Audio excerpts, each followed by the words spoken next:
Have you ever seen the benefits of whole life insurance with respect to the cash value being a safe, liquid, tax-free area to position money? You can borrow against it, it continues to compound, but you don't like the idea of payments. Can I just make a one-time lump sum payment and be done with it? We get this question quite a bit. In this video, we are going to look at an age 40-year-old individual has a moderate pile of cash, about $2 million that he would like to dedicate toward a whole life insurance policy. Now, in prior videos, we have gone through the most efficient way to get money into a policy, and it is almost never a one-time lump sum payment unless we look at a MEC policy. But assuming we want to prevent a modified endowment contract from occurring, where I have to deal with taxes on the gains if I ever access it, it ruins a lot of the benefits of a cash value product. If I want to prevent that, typically the best starting point is a two-pay, meaning if I have $2 million total that I'd like to allocate toward a policy, breaking it up in a two-pay would be over 2 policy year payments of $1 million each.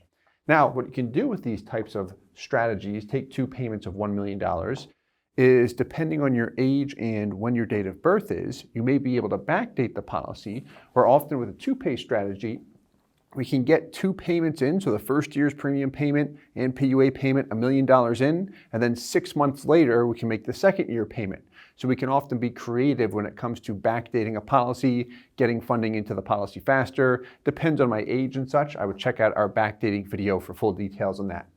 But what we're going to look at in this case study is what is the most efficient strategy to get that $2 million into a whole life insurance policy that is specifically designed for maximum cash value.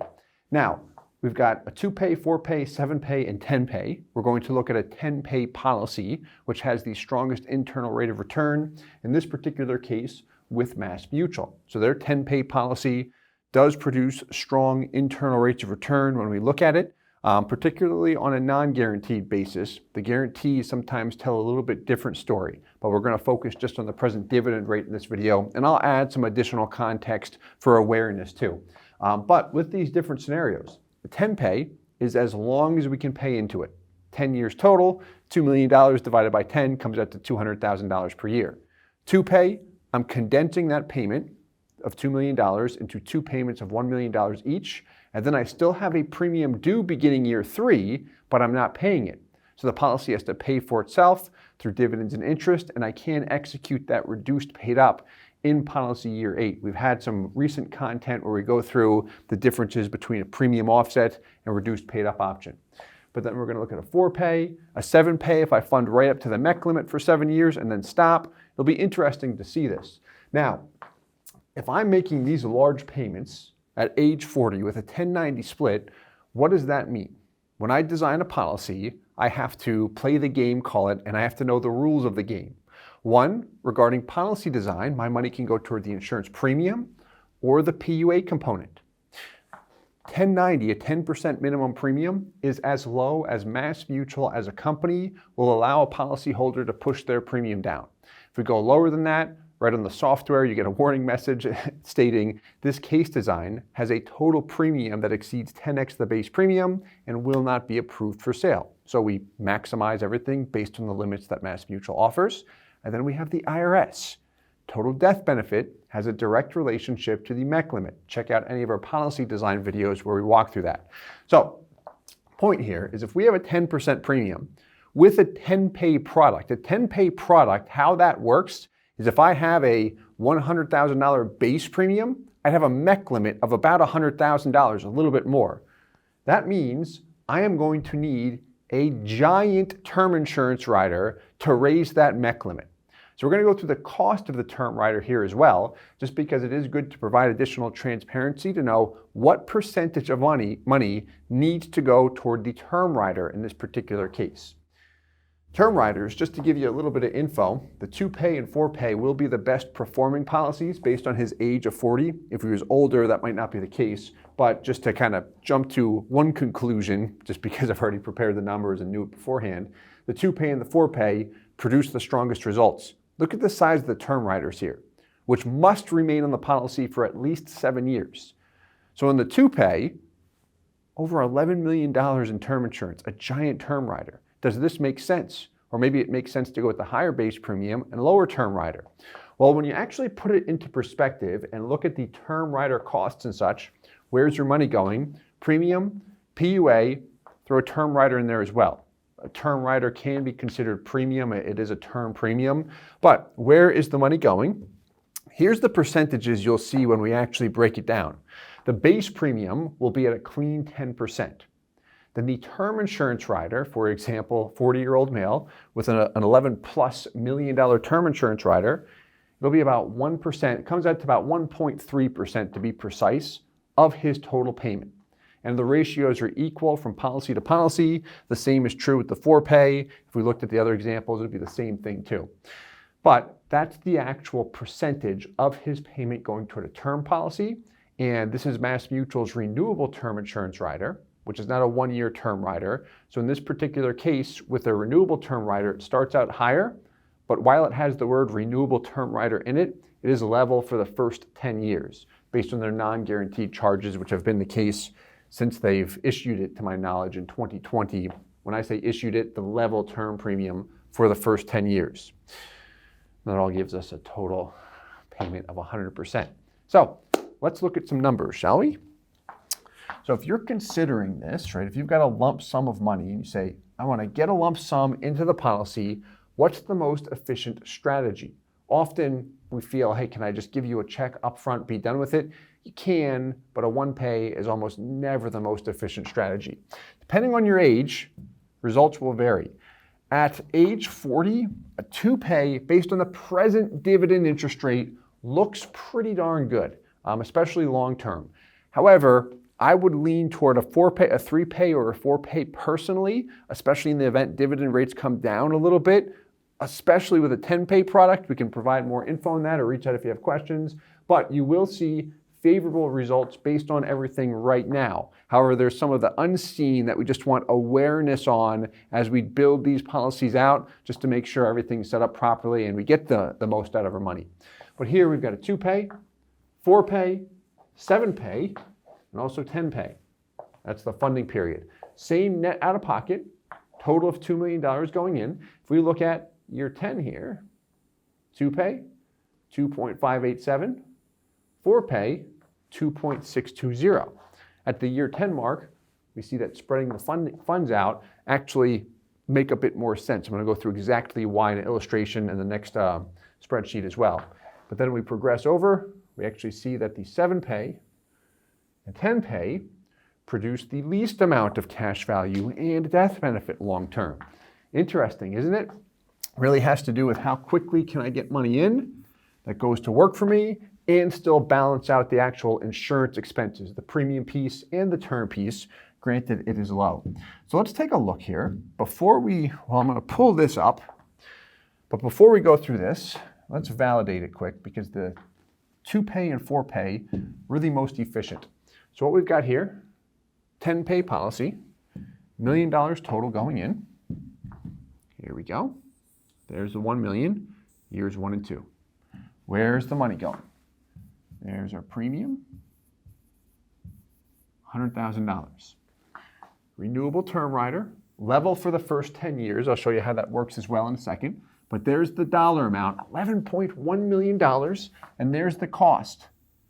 So when we put it into perspective, just about $13,000 per year, which comes out to 1.3% of his total payment.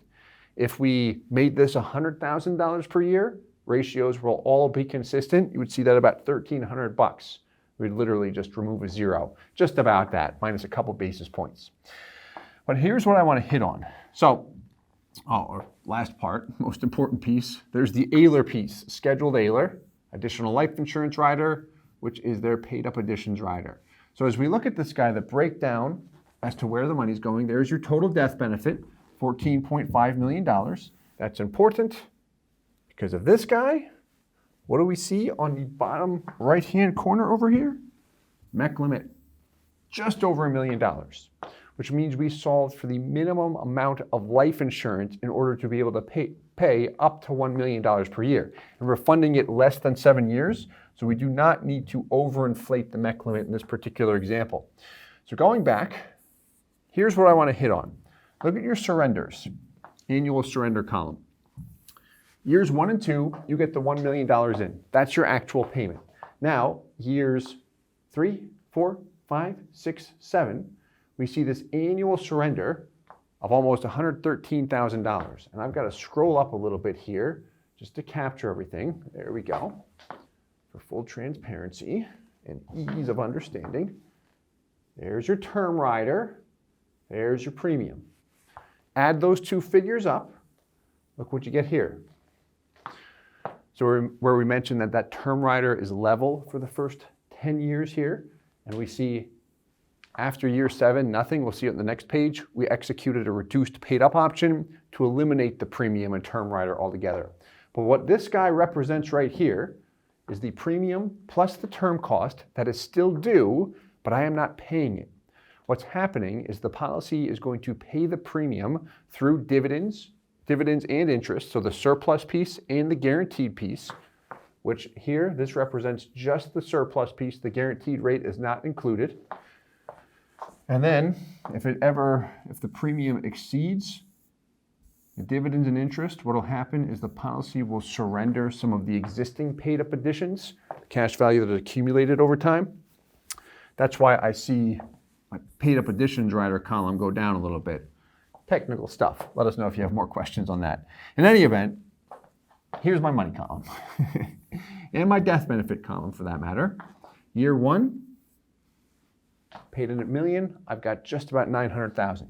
Year 2, I pay in $1 million. It grows from $897 to $1,866.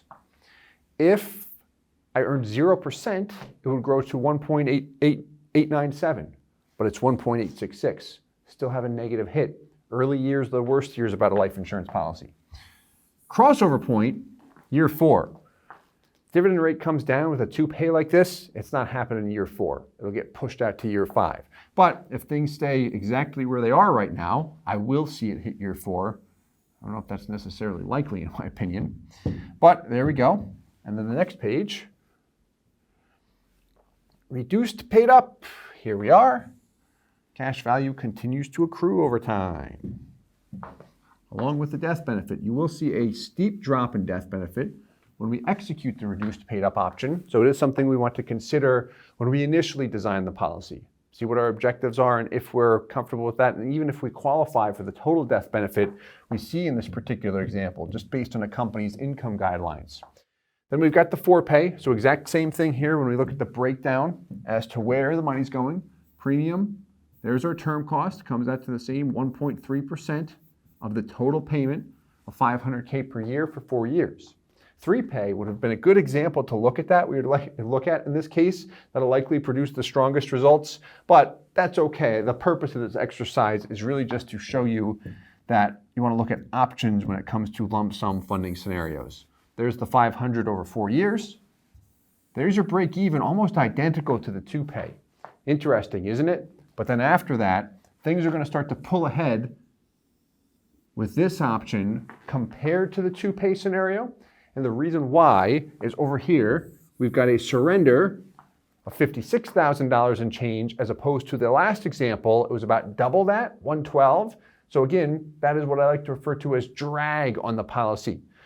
The dividends have to support that, and then anything left over comes back to cash value. So I've got half the drag in this particular example, but only through year 7. So looking at the comparison sheet, let us take a look. What do we got here? On the left, $2 million over 2 years. Base premium in black along with the term riders, years 1 and 2, because we're paying $1 million. Everything else goes toward PUAs. There's your cash value. Then your net out of pocket, what you're actually paying in this case is 0. However, you've got the premium and term rider. On the illustration, this was referred to as the annual surrender, still due, but you're not paying it. Internally, it's supported by itself. Cash value continues to appreciate based on the present dividends. It is good to look at the guaranteed values as well. I would check out some of the more recent case studies we did with the age 50-year-old individual, particularly when we looked at the guaranteed values and the internal rates of return. We compared both sides there. A little bit older individual, this guy's younger, so the guarantees will potentially look better depending on the product and guaranteed rate. But it is good to look at that stuff. We're not going to go quite as deep in this case study as we did in that one. But there's my value. And then over here I go. For the first 4 years, I'm paying it. Of that 500, I'm covering the base premium. I'm covering the term rider. I can elect to pay this years 5 through 7 if I want to cover the drag. The same is true of the 2-pay. But again, we're assuming that, hey, I've got this lump sum. I want nothing after. Zero obligation. Can that be done? The answer is yes, but I want awareness on these pieces. So, cash value difference. First 4 years, should put that in red. The 2-pay is stronger, simply because I got more money in faster. That's why I have a greater cash value balance. However, the next 3 years, through year 7, is really where that 4-pay sample starts to pull ahead. Same product, same dividend rate, same individual, everything's apples to apples. But then, based on the present dividend rate and these designs, that 2-pay looks stronger. As time passes, you'll see it start to inch ahead. However, what's really interesting about these studies is when we run conservative dividend rates, meaning we're kicking dividend interest rates down and such, maybe we look at a higher term cost if we want to look at the guarantees, then all of a sudden the situation flips a bit. Kind of like the case study of the 50-year-old male we looked at earlier. But it's important just to see that kind of stuff, rather than just say, hey, this guy projects more value long term, so let's go with this guy. I'm not saying that we wouldn't like to sell this, but would we do it ourselves? That's what I look at there. Knowing behind the scenes what can potentially happen, how do we properly provide that awareness so you as the policyholder actually have the best option and we're not in for any surprise situations down the road. In any event, I hope you enjoyed this one. If you did, please hit the like button, subscribe for more, and as always, I hope this helps. Thanks so much. Hey guys, Steve Parisi here. If you enjoyed the content you just saw, please subscribe, like, and hit the notification bell for future videos. If you'd like more information or to see some custom policies for yourself, feel free to call or email our offices at the contact information below.